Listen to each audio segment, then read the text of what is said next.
نحمده ونصلي ونسلم على رسوله الكريم اما بعد فاعوذ بالله من الشيطان الرجيم بسم الله الرحمن الرحيم وإنك لعلى خلق عظيم صدق الله العظيم. درود پاک پڑھیں. اللهم صل على سيدنا ومولانا محمد وآلہ وبارک وسلم. صلاۃ و سلام علیک یا رسول اللہ صلی اللہ تعالی علیہ وسلم. اللہ تعالیٰ نے قرآن مجید میں بہت سارے انبیاء کرام کا تذکرہ کیا،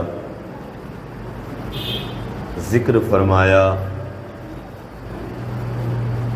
ان کے واقعات کو ذکر فرمایا، لیکن نبی کریم صلی اللہ تعالی علیہ وسلم کو جس انداز کے ساتھ میں یاد فرمایا اور جن القابات کے ساتھ یاد فرمایا، یہ کسی بھی نبی کے حصے میں بات نہیں آئی. اور نبیوں کے، رسولوں کے واقعات کو ذکر کیا گیا، لیکن محبوب کی اداؤں کا بھی ذکر کیا گیا. سب سے پہلے آقا کریم صلی اللہ علیہ وسلم کے بارے میں جاننا چاہیں تو سیرت طیبہ تو آپ کا ایک حسین پہلو ہے. انسانی زندگی کو گزارنے کے لیے، معاشرے میں رہنے کے لیے، ایک دوسرے کے ساتھ کیسے رہنا ہے، اس کو سمجھنے کے لیے اور اس کو رہنے سہنے کا بہترین طریقہ بنانے کے لیے اگر ہمیں کسی ذات کی طرف دیکھنا ہے، بلکہ میں کہتا ہوں پوری کائنات کو کسی سے یہ سیکھنا ہے کہ لوگوں کے ساتھ کیسے رہنا چاہیے، تو نبی کریم صلی اللہ علیہ وسلم کی سیرت مبارکہ کا مطالعہ کریں. نبی کریم صلی اللہ علیہ وسلم کی حیات طیبہ کو راتوں اور دنوں کا آپ کے جو اعمال تھے ان کا مطالعہ کر لیں، انشاءاللہ العزیز انسان کی زندگی سدھر جائے گی. اسی لیے یہ ایک بڑا اہم پہلو تھا انسانیت کے لیے اور بنی آدم کے لیے، پیارے آقا صلی اللہ علیہ وسلم کے غلاموں کے لیے، پوری کائنات کے لیے بڑا اہمیت کا حامل تھا یہ پہلو. اس لیے اللہ تعالیٰ نے فرمایا وَإِنَّكَ لَعَلَىٰ خُلُقٍ عَظِيمٍ. محبوب تمہارے جو اخلاق ہیں وہ بہت ہی اعلیٰ ہیں، وہ بہت ہی عمدہ ہیں، وہ بہت ہی اچھے ہیں، بلکہ تم سے بہتر محبوب میں نے کسی کو اخلاق عطا ہی نہیں کیے ہیں. یعنی نبی سارے اخلاق والے تھے، جتنے نبی آئے سب حسن خلق والے تھے، لوگوں سے محبت کرنے والے تھے، لیکن محبوب جیسا میں نے آپ کو بنا کر بھیجا ہے ایسا کسی کو بنا کر نہیں بھیجا ہے، جیسا آپ کو بنایا ہے. اللہ اکبر. اور نبی کریم صلی اللہ علیہ وسلم کی عادتیں کیا تھیں، نبی کریم صلی اللہ علیہ وسلم کا طریقہ کیا تھا، تو اس کو کس سے ہم سیکھیں گے؟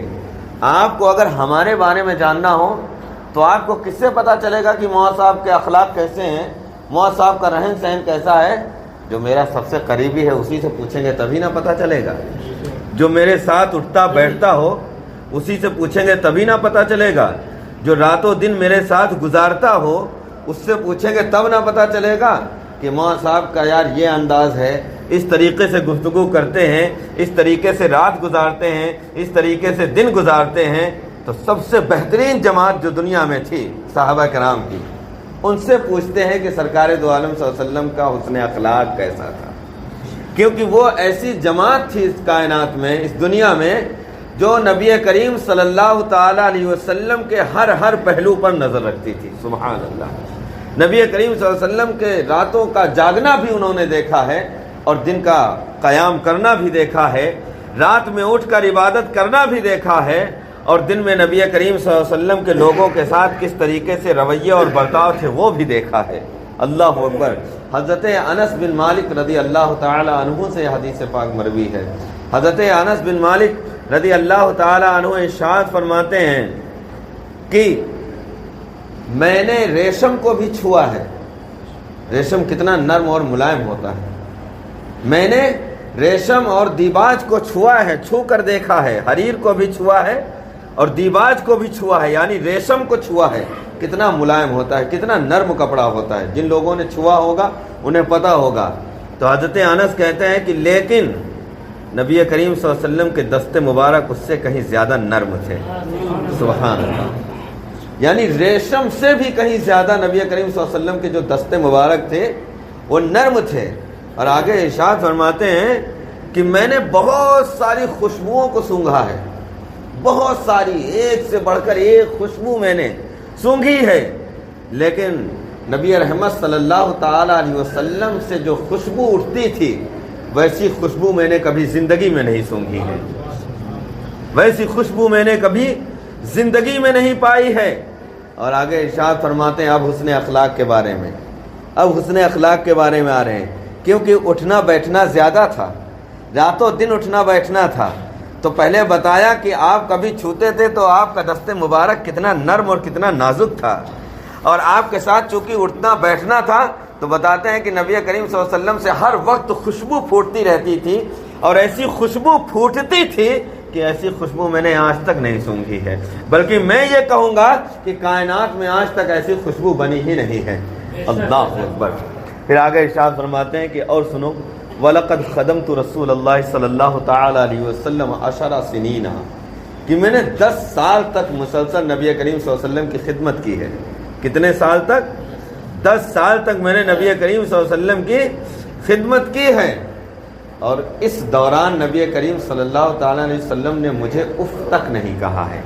یہ حسن اخلاق کی بات آئی، یہ حسن اخلاق، اب یہ انسان کے زندگی کے بارے میں بات آ گئی کہ اس کا طریقہ کیا تھا تمہارے ساتھ رہنے کا۔ تو کہا کہ 10 سال خدمت کی ہے میں نے نبی کریم صلی اللہ علیہ وسلم کی، لیکن اس پوری 10 سال کی زندگی میں نبی کریم صلی اللہ علیہ وسلم نے مجھے اف بھی نہیں کہا ہے۔ اف، یہ کام تم نے کیوں کر دیا، یہ کیا کر دیا؟ پھر آگے خود ارشاد فرماتے ہیں کہ اور نبی کریم صلی اللہ علیہ وسلم نے اگر میں نے کوئی کام کر دیا، کوئی کام کر دیا اور وہ مناسب نہیں تھا، تو نبی کریم صلی اللہ علیہ وسلم نے مجھ سے یہ بھی نہیں کہا کہ تم نے کیوں ایسا کیا۔ اللہ اکبر، یہ حسن اخلاق ہے۔ یعنی ایک خادم ہو ہمارا جو ہماری خدمت میں رہتا ہو، راتوں دن ہمارے ساتھ گزارتا ہو، اور پھر اس کا طریقہ کیا ہے؟ اللہ اکبر، کہ راتوں دن رہ رہا ہے، اور ہمارا خادم ہوگا غلط کام کرے گا ہم ٹوکیں گے نہیں؟ کوئی جو ہم نہیں چاہتے ہیں کہ یہ کام کریں وہ کام کر دے تو ہم ٹوکیں گے نہیں؟ بالکل ٹوکیں گے۔ لیکن حضرت انس بن مالک کہتے ہیں کہ میں جب کوئی کام کر دیتا تو نبی کریم صلی اللہ علیہ وسلم یہ نہیں ارشاد فرماتے غصے میں یا ناراضگی میں کہ انس تم نے ایسا کیوں کر دیا، اور کہتے ہیں جب میں کوئی کام نہ کرتا، کسی چیز کو میں نہ کرتا، تو نبی کریم صلی اللہ علیہ وسلم یہ نہ ارشاد فرماتے کہ تم نے ایسا کیوں نہیں کیا۔ اللہ اکبر، یہ حسن اخلاق کا وہ اعلیٰ نمونہ ہے کہ پوری کائنات میں آپ کو نہیں ملے گا، پوری کائنات میں آپ کو نہیں ملے۔ آپ کی سمجھ میں نہیں آ رہا ہوگا، آپ کی سمجھ میں یہ باتیں نہیں آ رہی ہوں گی، لیکن آپ کو میں بتا دوں کہ حسن اخلاق وہ چیز ہے جس پر ساری دنیا کا مدار ہے۔ پوری دنیا اگر ترقی کرنا چاہتی ہے تو حسن اخلاق پر عمل کر لے، اپنے اخلاق کو درست کر لے، معاشرے سے سارے جڑ اور فساد یہ سب ختم ہو جائیں گے، سب ختم ہو جائیں گے۔ ایک صاحب آئے، ایک صحابی رسول ہے، نبی کریم صلی اللہ علیہ وسلم کی بارگاہ میں حاضر ہوئے۔ حاضر ہونے کے بعد میں نبی کریم صلی اللہ علیہ وسلم کی بارگاہ میں ایک جنگلی گدھا تحفے کے طور پر پیش کیا۔ نبی کریم صلی اللہ علیہ وسلم کی بارگاہ میں تحفہ کیا دیا؟ جنگلی گدھا نبی کریم صلی اللہ علیہ وسلم کی بارگاہ میں تحفے کے طور پر پیش کیا۔ نبی کریم صلی اللہ علیہ وسلم نے اسے واپس کر دیا، اسے واپس کر دیا۔ جب واپس کر دیا تو ہوتا نا کہ آپ محبت سے کوئی چیز میرے پاس لے کر آئیں مجھے دینے کے لیے، اور پھر میں اسے واپس کر دوں تو آپ کے چہرے پر ناگواری کے آثار آئیں گے، آپ کے چہرے پر ناگواری کے آثار ہیں کہ یار ہم تو ان کو تحفہ دینے کے لیے لائے تھے، اور ان کا چہرہ دیکھو یار، یہ ان کا معاملہ دیکھو، ہمارا تحفہ نہیں قبول کر رہے ہیں، ہمارا تحفہ نہیں لے رہے ہیں۔ تو راوی حدیث کہتے ہیں فلما رأى ما فی وجہی، کہ جب نبی کریم صلی اللہ علیہ وسلم نے میرے چہرے کے تاثر کو دیکھا، یعنی چہرے پر یہ محسوس کر لیا نبی کریم صلی اللہ علیہ وسلم نے کہ یہ ناراض ہو گئے ہیں، کہ ان کا تحفہ میں نے نہیں لیا ہے، یہ جو جنگلی گدھا لائے تھے یہ میں نے نہیں قبول کیا ہے، تو یہ ناراض ہو گئے ہیں۔ تو نبی کریم صلی اللہ علیہ وسلم نے آگے ارشاد فرمایا کہ اس وجہ سے نہیں لوٹا رہا ہوں تمہیں یہ تحفہ کہ میں لینا نہیں چاہتا ہوں، بات یہ ہے کہ میں اس وقت احرام کی حالت میں ہوں۔ سبحان اللہ، بات یہ ہے کہ اس وقت میں حالت احرام میں ہوں، اس وجہ سے تمہارا تحفہ نہیں لے رہا ہوں۔ اللہ اکبر، بتاؤ یہ حسن اخلاق ہے۔ اور ہم ہوتے تو کیا کرتے؟ ابے جا یہاں سے نکل، منہ کیا بنا رہا ہے یہاں کھڑے ہو کر، نکل یہاں سے جٹ۔ تحفہ لے کر، ابھی گدھا لے کر آیا میرے پاس، لے کر آیا بھی تو کیا آیا، گدھا لے کر آیا ہے۔ نکل یہاں سے، منہ بھی بنا رہا ہے چار کونے کا، نکل یہاں۔ لیکن نبی کریم صلی اللہ علیہ وسلم کیا تھے؟ حسن اخلاق کا پیکر تھے، پیکرے جمیل تھے حسن اخلاق کا۔ تو ہر موڑ پر امت کو ایک درس دیا ہے۔ نبی کریم صلی اللہ علیہ وسلم کی بارگاہ میں ایک صحابی حاضر خدمت ہوئے، عرض کرنے لگے یا رسول اللہ صلی اللہ تعالی علیہ وسلم، نیکی کیا ہے اور برائی کیا ہے؟ کیا انہوں نے عرض کیا صحابی رسول نے؟ نواس بن سمعان رضی اللہ تعالی عنہ ہیں، کہتے ہیں یا رسول اللہ نیکی کیا ہے اور برائی کیا ہے؟ تو نبی کریم صلی اللہ علیہ وسلم نے ارشاد فرمایا کہ حسن اخلاق یہ نیکی ہے۔ سبحان اللہ، حسن اخلاق کیا ہے؟ یہ نیکی ہے۔ اور پھر آگے ارشاد فرمایا کہ اور سنو برائی کیا چیز ہے؟ کہ ما حاک فی صدری کا، جو تمہارے دل میں کھٹک جائے، جو بات تمہارے دل کو کھٹکے وہ گناہ ہے، وہ برائی ہے۔ اور تمہیں پھر اس بات کا ڈر ہو کہ جب میں یہ کام کروں گا تو لوگ اس پر مطلع ہو جائیں گے، اور اس بات سے تم ڈرتے ہو، تو سمجھ لینا کہ یہ گناہ کا کام ہے اور یہ برائی ہے۔ اللہ اکبر، کتنا حسین پیمانہ عطا کر دیا نبی کریم صلی اللہ علیہ وسلم نے کہ نیکی کیا ہے اور برائی کیا ہے۔ کہا کہ نیکی یہ ہے کہ کسی سے ملنا تو مسکرا کر سلام کر لینا، السلام علیکم ورحمۃ اللہ، اور اپنے ہونٹوں پر مسکراہٹ رکھنا۔ یہ کیا ہے؟ یہ حسن اخلاق ہے۔ یہ کیا ہے؟ یہی تو حسن اخلاق ہے۔ اور ہمارے یہاں کیا ہے؟ ہم سلام کرتے بھی ہیں کسی سے نا تو اس کے دل میں اپنے قدرت پہلے رکھتے ہیں، ہمارے دل میں اس کے قدرت، لیکن سائڈ سے گزر رہا تو سوچتے ہیں ارے یار چلو، وہ سماج میں ایک جو ماحول بنا ہوا ہے نا چلتے پھرتے رہنے والا، اس کو باقی رکھتے ہوئے السلام علیکم وعلیکم السلام، ٹھیک ہے بھیا، ہاں ٹھیک ہے، سب ٹھیک ہے۔ اور دل میں کیا ہے؟ بغض ہے، عناد ہے، دشمنی ہے، حسد ہے۔ اس کا کوئی فائدہ آپ کو نہیں ملنے والا ہے۔ لیکن اگر آپ ہوں کسی بھی پوزیشن کے، خلوص کے ساتھ میں، نیت کے صفائی کے ساتھ میں کسی سے سلام کر لیں، محبت کے ساتھ میں، اور اس سے مصافحہ کر لیں، اس سے معانقہ کر لیں، نبی کریم صلی اللہ علیہ وسلم ارشاد فرماتے ہیں کہ ان دونوں کے جدا ہونے سے پہلے اللہ تعالیٰ ان دونوں کی مغفرت فرما دیتا ہے۔ اللہ اکبر۔ لیکن کیا ہے؟ دل صاف ہونا چاہیے، دل کا صاف ہونا ضروری ہے۔ آپ سوچ لیجئے کہ سلام ہے، مصافحہ ہے، معانقہ ہے، فضیلت کتنی بڑھا دی گئی ہے، کتنی بڑھا دی گئی ہے کہ دونوں کے جدا ہونے سے پہلے اللہ تعالیٰ مغفرت فرما دے گا۔ اللہ اکبر۔ یہ بتاؤ یہ کتنا حسین طریقہ نبی کریم صلی اللہ علیہ وسلم نے ہمیں عطا فرمایا ہے۔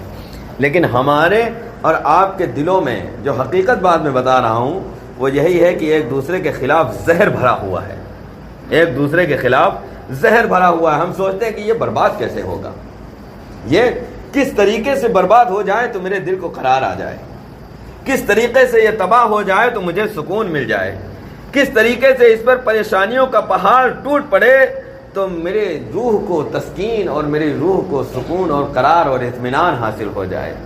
کسی کی نعمت کو دیکھ کر، کسی کی نعمت کو دیکھ کر دل میں یہ خواہش پیدا کر لینا انسان کا کہ یہ نعمت اس سے چھن جائے، تو پیارے آقا صلی اللہ علیہ وسلم ارشاد فرماتے ہیں یہ حسد ہے۔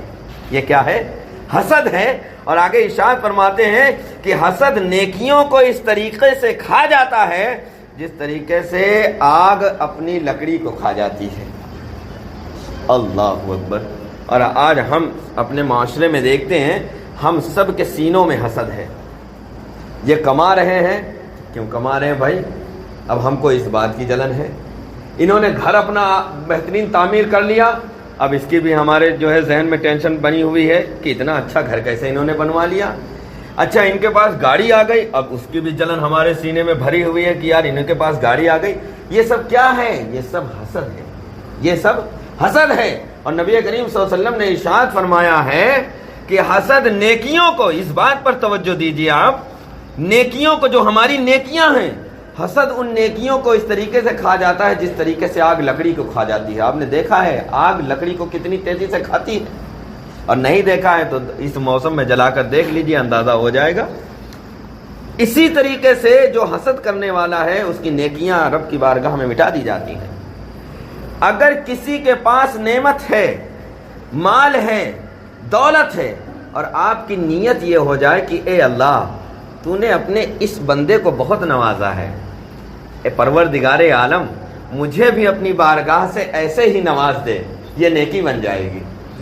یہ کیا بن جائے گی؟ یہ حسد نہیں ہے، یہ نیکی بن جائے گی کہ پروردگار عالم تو نے اپنے فلاں بندے کو ایسے نوازا ہے، اے اللہ مجھ پر بھی کرم کر دے، مجھے بھی نواز دے، تیرا فلاں بندہ تیری بارگاہ میں بہت خرچ کرتا ہے، بہت دیتا ہے تیری راہ میں، پروردگار عالم مجھے بھی عطا کر دے تاکہ میں بھی تیری بارگاہ میں خرچ کروں۔ یہ سب نیکیوں میں شمار ہوگا۔ تمہارے پاس اگر دینے کو ہے نہیں اور نیت اس طریقے کی کر لی تو یہ جان لیجئے کہ اس نیت پر بھی اللہ تعالیٰ آپ کی بارگاہ، آپ کے نامہ اعمال میں نیکیاں لکھتا ہے۔ لیکن یہ مزاج ہی نہیں ہے ہمارا، اس طریقے کا ہمارے سماج میں، ہماری سوسائٹی میں مزاج ہی نہیں رکھا گیا ہے۔ ہمارے یہاں جو زیادہ مزاج ہے وہ یہ ہے کہ ہم ایک دوسرے سے جلن رکھتے ہیں۔ بات کیا چل رہی تھی؟ حسن اخلاق، یہ کتنی عمدہ چیز ہے۔ نبی کریم صلی اللہ علیہ وسلم ایک حدیث پاک میں ارشاد فرماتے ہیں کہ سنو، قیامت کے دن میرے نزدیک سب سے زیادہ محبوب اور میرے سب سے زیادہ قریب بیٹھنے والے، دونوں باتوں پر غور کیجئے۔ قیامت کے دن مجھے سب سے زیادہ جو پسند ہوں گے وہ لوگ، اور پھر میرے سب سے زیادہ جو قریب ہوں گے وہ لوگ وہ ہوں گے جن کے اخلاق سب سے اچھے ہیں۔ سبحان اللہ۔ اب یہ بتاؤ، ہم میں سے اور آپ میں سے کون نہیں چاہتا ہے کہ قیامت کے دن سرکار دو عالم صلی اللہ علیہ وسلم کے ہم محبوب بن جائیں؟ کون نہیں چاہتا ہے؟ ہم سب چاہتے ہیں نا۔ اور پھر آگے یہ بھی چاہتے ہیں اور دل سے چاہتے ہیں، دعا مانگے ہم کہ قیامت کے دن اللہ کے رسول کا قرب ہمیں حاصل ہو جائے، نبی کریم صلی اللہ علیہ وسلم سے نزدیکی مل جائے بیٹھنے میں ہمیں۔ تو اس کا طریقہ ہمارے آقا نے بتا دیا ہے کہ اگر تم قیامت کے دن میرے نزدیک سب سے زیادہ میرے قریب بیٹھنا چاہتے ہو تو تم اپنے اخلاق کو بہترین کر لو۔ پھر آگے ارشاد فرماتے ہیں، اسی حدیث کے آگے ٹکڑے میں ارشاد فرماتے ہیں، اور قیامت کے دن جو مجھے سب سے زیادہ ناپسند ہوں گے، ہم ہی لوگوں کے بارے میں تو بات ہو رہی ہے، غلامان مصطفیٰ کے بارے میں تو بات چل رہی ہے، حدیث پاک ہے کہ قیامت کے دن جو مجھے سب سے زیادہ ناپسند ہوں گے اور جو مجھ سے سب سے دور بیٹھائے جائیں گے وہ متکبر لوگ ہیں۔ کون لوگ ہیں؟ جو متکبر ہیں، جو تکبر کا تھوڑا سا پیسہ آیا اب اینٹ کر بات کر رہے ہیں۔ ایک عالم بھی اگر پاس میں جاتا ہے تو مولانا صاحب سے بھی بات چہرہ پھیر کے کرتے ہیں، ایسا نہ ہو مولانا صاحب 500 روپے چندہ مانگ لیں، منہ پھیر کر بات کرتے ہیں۔ یہ حسن اخلاق ہے؟ یہ حسن اخلاق میں آتا ہے کسی طریقے سے؟ نہیں آتا ہے۔ آپ سوچو کہ ایسے شخص کو قیامت کے دن رسول کریم صلی اللہ علیہ وسلم ناپسند فرماتے ہیں، اس دن جس دن سب سے زیادہ ضرورت ہے ہمیں سرکار دو عالم صلی اللہ علیہ وسلم کی، ہمیں ہی نہیں کل کائنات کو اس دن رسول رحمت صلی اللہ علیہ وسلم کی رحمتوں کا سہارا ہے۔ اس دن نبی کریم صلی اللہ علیہ وسلم فرماتے ہیں کہ وہ شخص مجھے سب سے زیادہ ناپسند ہے جو دنیا میں تکبر کیا کرتا تھا، چلا پھرا کرتا تھا اپنے گھمنڈ میں، مستانہ وار گھومتا تھا، لوگوں سے صحیح طریقے سے گفتگو نہیں کرتا تھا، باتیں نہیں کرتا تھا، غریبوں کو اپنی نگاہوں میں نہیں لایا کرتا تھا، مجبوروں سے، بے کسوں سے، ناچار لوگوں سے بے تکی باتیں کیا کرتا تھا، صحیح طریقے سے ان سے ملاقاتیں نہیں کیا کرتا تھا۔ ایسا شخص کہتے ہیں کہ قیامت کے دن سب سے زیادہ مجھ سے دور رہے گا، ناپسند بھی ہے اور قیامت کے دن سب سے زیادہ دور بھی ہے۔ اللہ اکبر۔ تو ہمیں کون سا طریقہ اختیار کرنا چاہیے؟ وہ نا جس میں ہمیں مصطفیٰ کریم صلی اللہ علیہ وسلم کا قرب حاصل ہو جائے، نبی کریم صلی اللہ علیہ وسلم کی نزدیکیاں حاصل ہو جائیں، نبی کریم صلی اللہ علیہ وسلم کا پڑوس حاصل ہو جائے، اور جس کو یہ حاصل ہو گیا تو اس کے وارے نیارے ہو گئے۔ نبی کریم صلی اللہ تعالی علیہ وسلم کا جس کو قرب مل جائے پھر اس کے کیا کہنے ہیں؟ اس کی تو زندگی بدل جائے گی، اس کی تو آخرت بدل جائے گی، اس کی تو قیامت کا جو منظر ہے، اللہ اکبر، وہاں بھی نبی کریم صلی اللہ علیہ وسلم کا سایہ رحمت اسے اپنی آغوش رحمت میں لینے کے لیے بے قرار ہو جائے گا۔ تو وہ طریقہ کیا ہے جو بتایا گیا ہے؟ وہ حسن خلق ہے، یعنی محبت کے ساتھ ملنا۔ اور آپ کو ایک طریقہ بتا دیں، سلام ایک ایسی چیز ہے جس کے بارے میں ہمارے پیارے آقا صلی اللہ علیہ وسلم نے ارشاد فرمایا کہ سلام کو کیا کرو؟ پھیلاؤ۔ سلام کو کیا کرو؟ پھیلاؤ، سلام کو بڑھاؤ۔ اللہ اکبر۔ اب اس کا کیا مطلب ہے؟ سلام سے فائدہ کیا ہوگا؟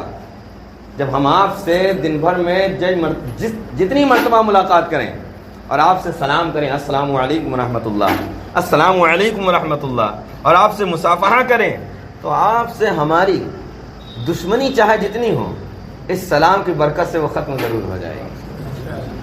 ختم ہو جائے گی یا نہیں ہو جائے گی؟ یقیناً ختم ہو جائے گی۔ تو اگر یہ طریقہ ہم اپنائیں تو ہمارے معاشرے میں حسن خلق کی جو ایک بنیاد پڑ جائے گی، تو اس سے ہمارے معاشرے میں نکھار آ جائے گا۔ اب تو یہ حال ہو گیا ہے کہ پہلے تو عصر کی نماز پڑھتے تھے ہم لوگ تو مصافحہ اکثر لوگ ملا کر جاتے تھے، اب تو 2-4 لوگ ہی ملاتے ہیں، باقی سارے لوگ بھاگ جاتے ہیں۔ اور میں نے مصافحہ کے بارے میں ابھی کیا بتایا کہ جو 2 لوگ محبت سے مل جائیں، سلام کریں، مصافحہ کر لیں، اور پھر مسجد میں ہوں گے تو عبادت ہی کی غرض سے تو ہوں گے۔ نبی کریم صلی اللہ علیہ وسلم ارشاد نے جدا ہونے سے پہلے دونوں کی مغفرت کر دی جاتی ہے۔ سبحان اللہ، سبحان اللہ۔ اور ہم بھاگ لیتے ہیں، فوراً نکل لیتے ہیں۔ تو ہمیں یہ جو نبی کریم صلی اللہ علیہ وسلم کی سیرت سے یہ باتیں جو بتائی گئی ہیں، یہ کتابوں میں جو محفوظ کی گئی ہیں، یہ کس لیے محفوظ کی گئی تھی؟ یہ جو ائمہ حدیث نے ان کو محفوظ کیا، کس لیے محفوظ کیا تھا؟ کہ بس علماء لوگوں کو بتاتے رہیں گے اس لیے؟ نہیں، اس لیے کہ میری امت تک جب یہ پیغام جائے گا تو میری امت اس کو سن کر اس پر عمل کرے گی تو اس کی زندگی سدھر جائے گی۔ اور امت کس راستے پر ہے؟ یعنی بلایا اس طرف جا رہا ہے، وہ کدھر جا رہی ہیں؟ وہ اس طرف جا رہے ہیں، ایک دم ٹیڑھا رویہ اپنائے ہوئے ہیں۔ تو انہیں بتایا نا کہ جن کے پاس تھوڑی سی دولت آ گئی، جن میں تکبر آ گیا، جو لوگوں کو اپنی نگاہوں میں کمتر سمجھنے لگے، تو یاد رکھیں کہ قیامت کے دن انہیں رسول کریم صلی اللہ علیہ وسلم کا قرب نصیب نہیں ہوگا، حدیث کی روشنی میں۔ اور اس حسن اخلاق پر ابھی اور بہت ساری حدیثیں ہیں، لیکن چونکہ وقت ہمیشہ تنگ ہو جاتا ہے، گفتگو کے لحاظ سے وقت ہمیشہ تنگ ہو جاتا ہے، اس لیے آخر میں یہ بات عرض کرنا چاہتا ہوں کہ ہم کو یہ ماحول پیدا کرنا ہے انشاءاللہ العزیز کہ ایک دوسرے کے دلوں سے نفرتوں کے بازار کو ختم کریں، نفرتوں کو دور کریں۔ جسے ہم نماز میں نا ایک دوسرے کو تلوے اس کے نہیں لگے ہیں، اس کے انگوٹھے پیر میں یہ ہم کہتے ہیں، جانتے ہو کس لیے کہتے ہیں؟ اصلاح کے لیے نہیں کہہ رہے ہیں، مسخری سوجھی ہوئی ہے، ہمیں مزہ لینے کے لیے کریں۔ دیکھا ان کا طریقہ نہیں معلوم ہے، ان کو نماز کا طریقہ بھی نہیں، یہ اصلاح نہیں ہے، یہ اصلاح نہیں کہلاتی ہے۔ یہ کہلاتی ہے کہ کسی کی بات کا آپ نے مذاق اڑا دیا، کسی کی بات کا آپ نے مذاق اڑا دیا۔ اصلاح کہتے ہیں اس بات کو کہ کسی کو آپ نے دیکھا اور دیکھا کہ وہ غلط طریقے سے نماز پڑھ رہا ہے، آپ نے اسے بلایا، اکیلے میں بلایا، پھر آئیے سلام کر لیجئے پہلے محبت سے، السلام علیکم، تشریف لائیے۔ اس طریقے سے جو آپ نماز پڑھ رہے تھے، طریقہ درست نہیں ہے، یہ ہے اصلاح۔ اس طریقے سے نماز نہیں پڑھی جاتی ہے۔ ہم آپ کو بتاتے ہیں جب آپ نماز پڑھیں تو سجدہ ایسے کریں، رکوع ایسے کیجئے، ایسے کیجئے، ایسے کیجئے، یہ اصلاح ہے۔ اور جہاں دوسرے کو نماز وہ غلط پڑھ رہا ہے، ادھر کچوکا مارا اور ایسے آنکھوں سے اشارہ کیا، دیکھو دیکھو ان کے تلوے دیکھو، یہ اصلاح نہیں ہے، یہ خود بخود آپ مسجد میں بیٹھ کر گناہ کر رہے ہیں، یہ مسجد میں بیٹھ کر گناہ کیا جا رہا ہے۔ تو لہذا ان طریقوں کو چھوڑ کر کسی کو ہمیں سمجھانا بھی ہے تو کس طریقے سے؟ جس طریقے سے نبی کریم صلی اللہ علیہ وسلم نے سمجھایا ہے، تاکہ نبی کریم صلی اللہ علیہ وسلم کے حسن خلق پر عمل ہو جائے، تو نبی کریم صلی اللہ علیہ وسلم کی ایک سنت ادا ہو جائے، اور جو نبی کریم صلی اللہ علیہ وسلم کی ایک سنت کو زندہ کر دے۔ میرے آقا نے ارشاد فرمایا کہ جو فتنوں کے دور میں میری ایک سنت کو زندہ کر دے گا، اسے اللہ تعالیٰ اپنی بارگاہ سے 100 شہیدوں کا ثواب عطا فرمائے گا۔ اللہ اکبر۔ تو یہ حسن اخلاق یہ کیا ہے؟ یہ آقا کی سنت ہی تو ہے۔ کسی سے مسکرا کر مل لینا یہ کیا ہے؟ میرے پیارے آقا صلی اللہ علیہ وسلم کی سنت تو ہے۔ کسی سے خندہ پیشانی سے ملاقات کر لینا یہ کیا ہے؟ میرے پیارے آقا صلی اللہ علیہ وسلم کی سنت تو ہے۔ ایک سلام ہے، سینکڑوں سنتیں ادا ہو رہی ہیں، اور ایک سنت کے ادا کرنے پر نبی کریم صلی اللہ علیہ وسلم ارشاد فرماتے ہیں کہ 100 شہیدوں کا ثواب عطا کیا جاتا ہے۔ جو دن بھر میں ہزاروں سنتوں کو ادا کرتا ہے، اس کے نامہ اعمال میں کتنا ثواب لکھا جاتا ہوگا۔ میرے بزرگوں اور دوستوں، ماحول کو بدلو، مزاج کو بدلو، معاشرہ خود بخود سدھرتا چلا جائے گا، ماحول خود بخود اپنے حالات اور شریعت کے مطابق ڈھلتا چلا جائے گا۔ اللہ تعالی ہمیں اور آپ کو کہنے اور سننے سے زیادہ عمل کی توفیق خیر نصیب فرمائے۔ السلام علیکم ورحمۃ اللہ تعالی وبرکاتہ۔